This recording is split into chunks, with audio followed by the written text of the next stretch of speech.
my name is Asya, nice to meet you, and welcome back to my channel if you already know me. So today I'm going to make acrylic painting of two beautiful horses. This painting I'm making for a family friend, and it's a little bit of pressure for me because so when I do artwork not for myself, I try so hard to make it as beautiful as possible, and it's going to be a little bit of a challenge for me, but no worries, I can do that. I also wanted to say that recently I switched from acrylic to gouache. I used to paint a lot with acrylics. I have a lot of paintings, but now my number one medium is gouache, and I'm pretty excited to go back to acrylic and try it again. And as always, I'm inviting you guys to join me today, grab your art supplies, and let's paint together. So I made a sketch here already. I used brown pencil to sketch horses. This is mom and this is baby horse. And I really like how you can see that mom is so in love with her baby, and the posture of baby is so unsure, and I think it looks so cute and beautiful, and I can't wait to start painting.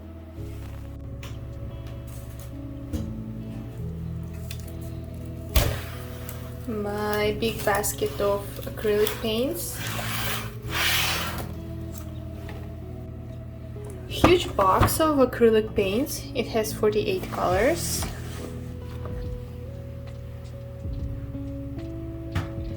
My ceramic palettes, aka just regular plates, and brushes. I prepared all the colors I'm going to use, and I made my custom color palette for my artist love acrylic paints, and I have my sketch here.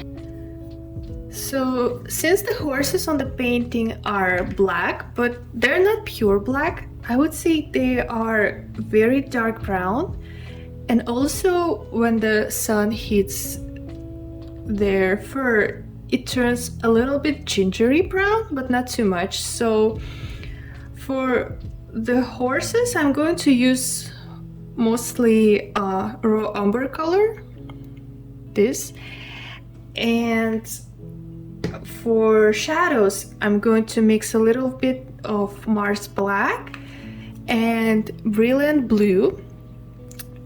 I don't suggest you to use only black for the shadows because it might make your painting a little bit, I would say dirty. It's not what I mean, but you understand me.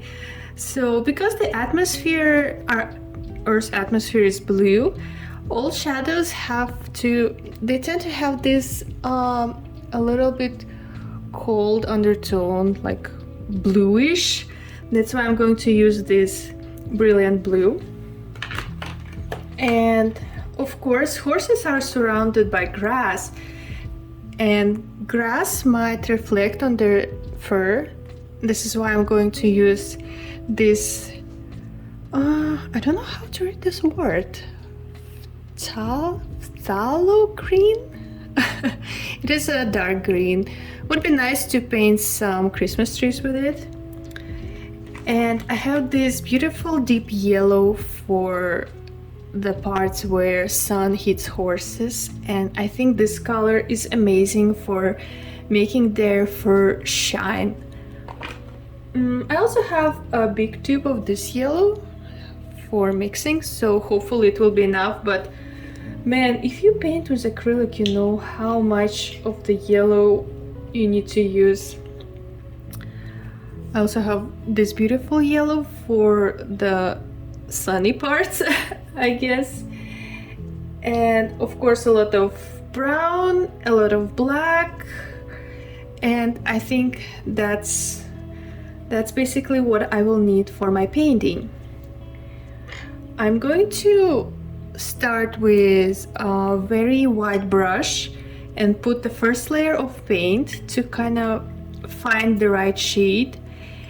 And when I'm done, I'm going to use smaller brushes, maybe like this one, or I really like this one too, to define all the details. And I will be finishing my painting with very small brushes like this one. And of course, as always, I'm going to use my most favorite brush for the background, for grasses, for plants. I think it will work amazing. And let's get started. Hello, voiceover Asi here. I wanted to explain how I keep my paints moist. So I squeeze them on my palette and I sprinkle them with a little bit of water so it keeps them moist for a long time and prevents them from drying.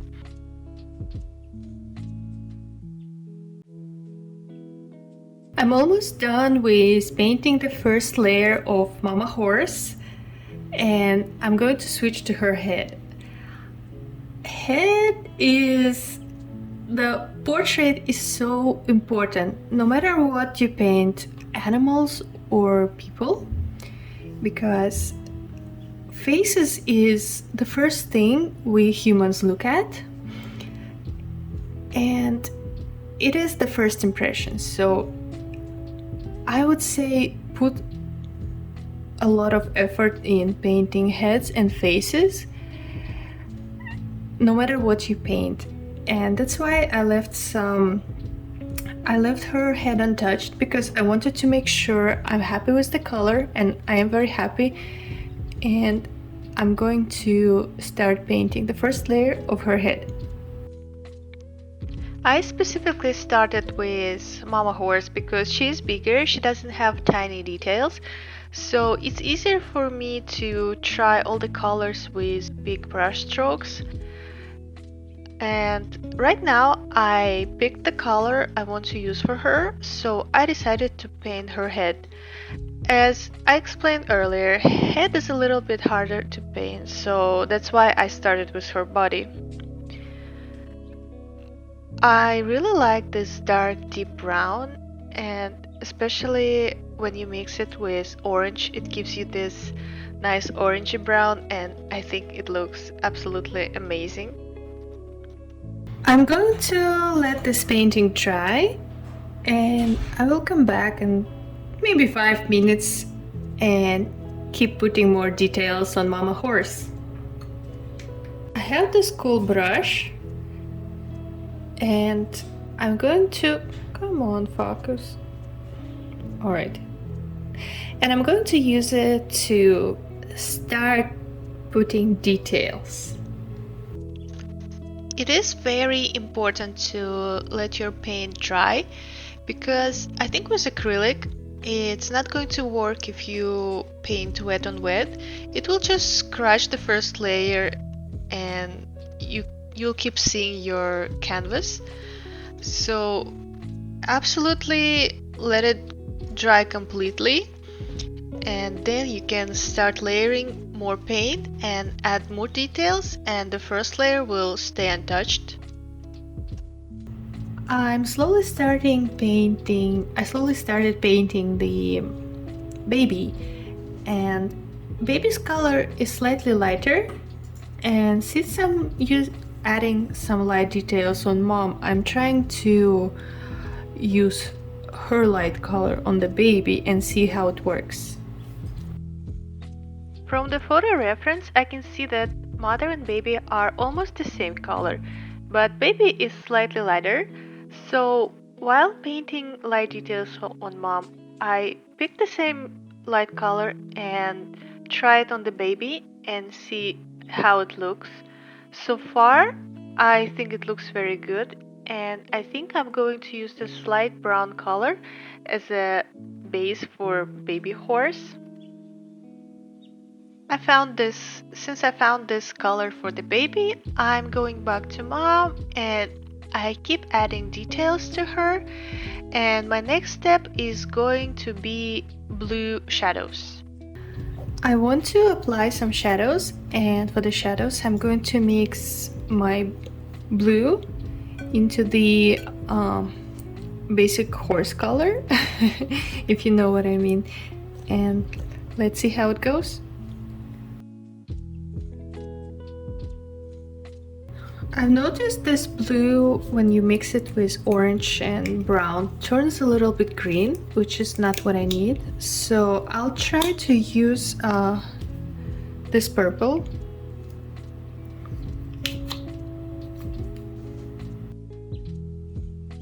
I think purple works better than blue, and I'm going to keep working with my purple. This is purple and this is how the blue looks, and I just mix here with brown, and I think purple works better than blue. I apply a lot of purple color on the horse where I want to put shadows, and right now I'm being very brave with this purple and I add a lot of purple, but I'm not going to keep it this way. After I'm happy with all my shadows and where they are, I'm going to layer slightly thinner layer of brown on top of it so the horse doesn't look very purple. But of course, before I do that, I need to make sure my shadows are dry so I don't ruin this layer of paint.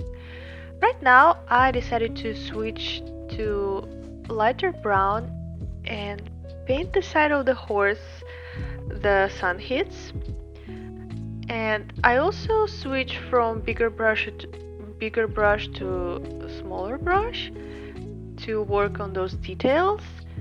Throughout my whole painting, I go from big brush to small brush, and no matter what medium I use, acrylic or gouache, I always do that because, well, first, this is how I'm used to paint, and second, I think it's easier for you to paint the big basic shape first and then go to details. I would recommend to start with details because you might make a lot of mistakes at this stage and it will be hard to fix them. I think my big horse is almost finished, and what I'm doing right now is I'm adding final details. As I already said, this part of the painting is my favorite because details might change your painting completely and it is so satisfying. Also, you can see I'm using my finger to paint. I don't know if it's how professional artists do, but I've noticed that when you paint with your finger on the canvas, you can blend your paint so smooth, and I can't do the same trick with the brush, so that's why I use my fingers, and of course I end up with very dirty hands by the end of the process, but the result is so good. I like to use this trick when I paint people because people have very smooth skin and it's really hard to, blend paints and make the skin look realistic. I moved my camera slightly closer to the canvas because I wanted to show you how I paint details. It is so satisfying. I don't know, it's like a meditation for me. I can do it forever. And I think after I'm done with these final details, my mama horse is going to be done and I will be ready to switch to her baby. I've noticed how the sun outside of my window is the same as the sun on my painting. It's very bright and yellow and I see it as a good sign. It's time to paint baby horse. Since I already know what color I'm going to use, I saved my time picking the color, and I'm going to repeat the same process as I did for big horse. I apply first layer of paint, I let it dry, I apply a second layer of paint, let it dry, and if it looks okay to me, it's not transparent anymore, I am ready to move to details. One thing I learned from using gouache and acrylic is when you paint on top of your sketch, make sure you don't cover sketch lines completely, or just, I don't know, use paint this way so you can see where you put all the details, because sometimes I make this mistake and I apply very thick layer on my sketch and then I lose all the tiny details and I have to, paint them again and sketch on top of my paint. So it's better for you to just make sure you didn't lose them and you know where they are, and be careful with your sketch. I moved to painting details on the baby, and as always I use smaller brush to do it, and I think horses are almost done.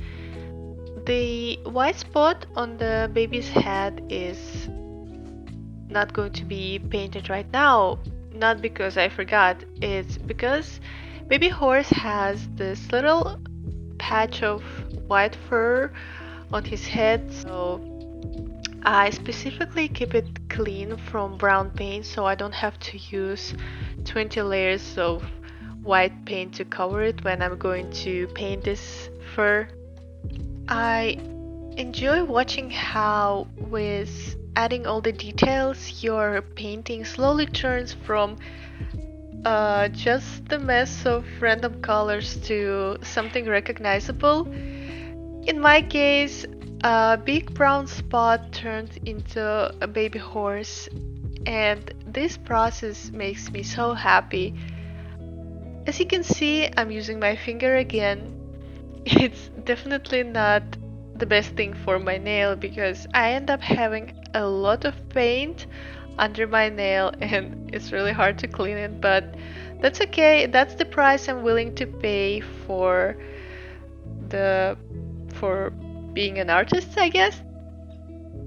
If you look at my palette, you'll see I switched from dark brown to light brown and yellow because I'm adding final details to the horses, and I think after I'll finish it, our horses will be done and I will be ready to start painting the background. While recording this voiceover, I've noticed that sometimes the sound is so weird and it gets quiet in random places, so I apologize for that. I don't know how to fix it. I just started making YouTube videos and I hope you will forgive me this tiny little mistakes I make. But on the bright side, I have finished painting horses and I will see you on the next day. This is what I did today, so I think I'm almost finished horses. Maybe tomorrow I'll add more details and I will finish background tomorrow and I think it will be done. Today is the new day and I'm going to paint background for the horses. I think I'm done with horses. I really like how they turned out and it's time to paint background. I absolutely love this bright yellow color. I think it's so perfect to paint nice and sunny day. And also look at the other colors I picked for the background. I think they are absolutely beautiful. So my idea for the background was, of course, grass. I don't want to put too many details on the background just because I don't want to distract viewers' attention from horses because they are the heroes of the painting. So I chose very bright green color and I mixed it with bright yellow, and I was hoping to make the background should I say magical? But then I realized my goal was to make a slightly more realistic painting of the horses. So later I will switch from bright colors to slightly earthy tones. I'm going to start painting little plants, and of course I use my most favorite fan brush.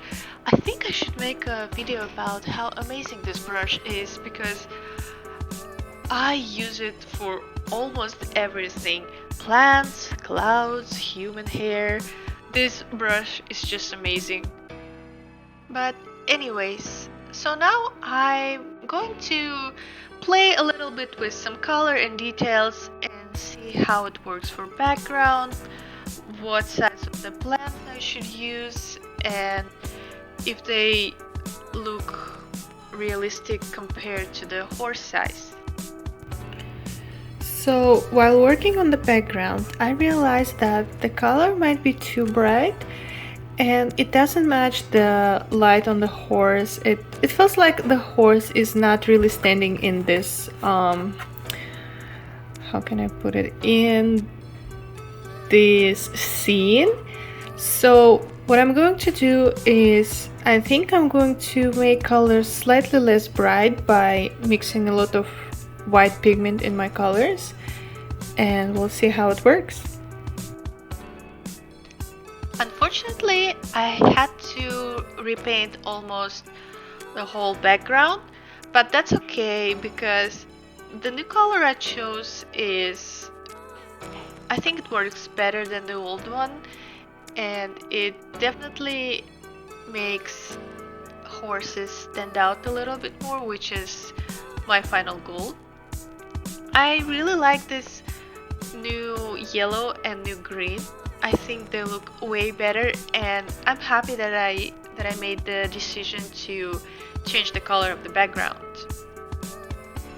As you can see, I have some random splashes of brown and orange in my background, and it is a trick I do occasionally to find new color decisions in my paintings.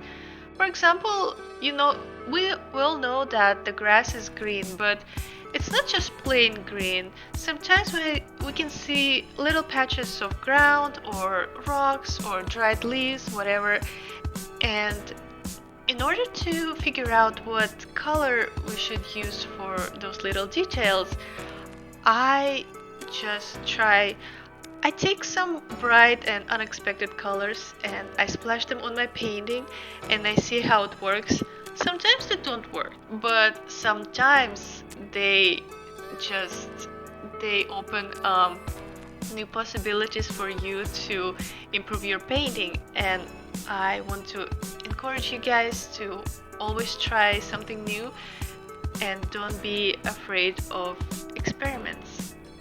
I think we're getting closer to the end of our painting, and right now I am working on tiny plants and grasses. I have two small brushes and they're very helpful, especially my fan brush. I already bragged about it, but I just wanted to remind you how amazing this brush is and how I enjoy painting with it. I also have this very long brush. I mean, the tip of this brush is very long, as you can see here. Oh, look at my hand. Oh jeez, it's so dirty. Anyways, this tip is amazing for painting very tall and thin plants. So for the grass, I make this not very organized, chaotic lines, if I can say so, and it's a good advice for painting the nature. Nature is never organized. There's nothing in the nature that has like an order, and so when you're painting landscapes, it makes it look more realistic if you just have random plants, random rocks. They are not in a straight line, and this is what I'm doing here. I'm just scratching little random lines to represent dried hay and grasses that grow. I think by the end of the video I won't be able to speak. I don't know what's happening. I think I'm just getting tired. But that's okay, I just had my cup of coffee and everybody knows it is official artist's fool, and it is actually did I say it's my second cup of coffee? Anyway, my second cup of coffee, it helps me to stay alive, stay focused, and I can keep filming and making a voiceover for this video. So, soon I'm going to paint shadows under the horses, and unfortunately I didn't film the start of the painting of the shadows, but it was just very brave big splashes of purple color.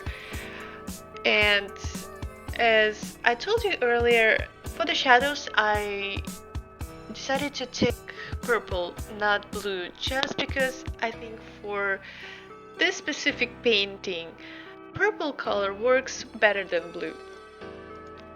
And of course I'm not going to keep this big splash of purple color. I will take some green and paint more grass on top of it, so this will help me to, reduce the amount of bright purple on my painting. I think our art project is officially done, and final step for me is I always paint borders of the canvas, because if you're not going to frame it, it will still look beautiful on the wall and it will make our painting look more professional. And of course, don't forget to sign your painting. People have to know who did all the hard work.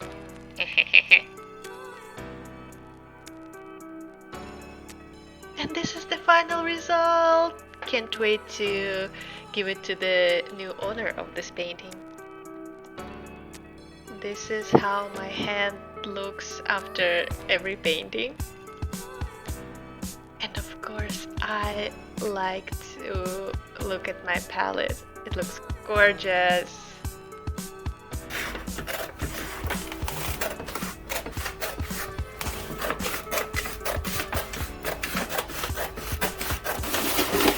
And creative part is not over yet. I'm going to wrap my painting. Don't forget that it is our duty to make everything we do with love, because this is how we artists roll. That's why I took some time to make this beautiful packaging.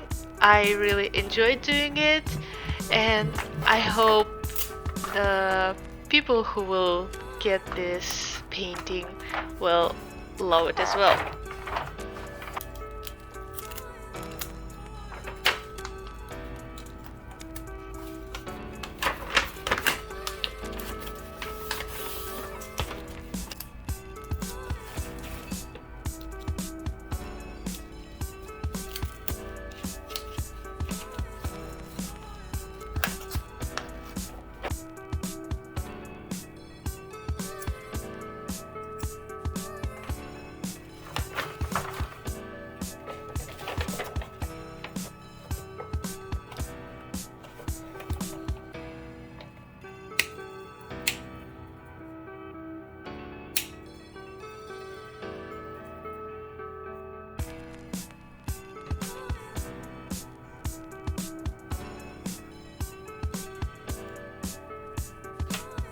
Had to sacrifice one page of my sketchbook for the packaging. It's okay, I always do it to my sketchbooks. Last page of every sketchbook I have is usually looks like a weird mess, but this is why we have sketchbooks, right?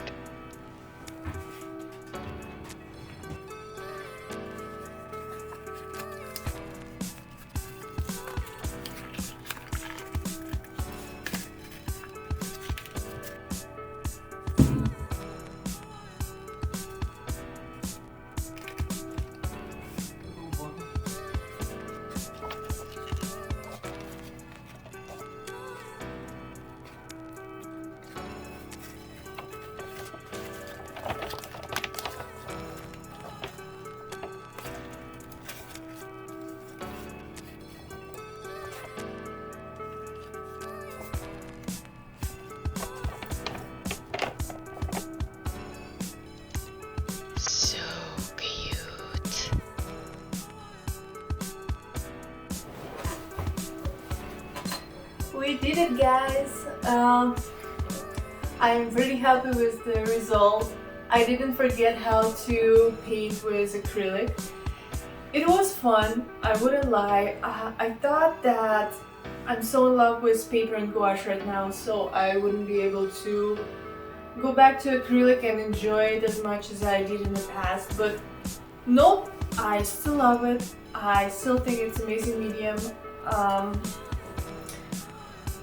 It was easier than I expected. I don't paint animals that often, but I do like to paint them, and horses is definitely not the thing I paint a lot, but I do like to paint deers, which is kind of close to horses, I guess. What else? I hope you enjoyed my video. It was fun to make it. I enjoyed it a lot. I hope you guys are having a wonderful day. Stay creative, stay positive, and I will see you in my next video. Bye!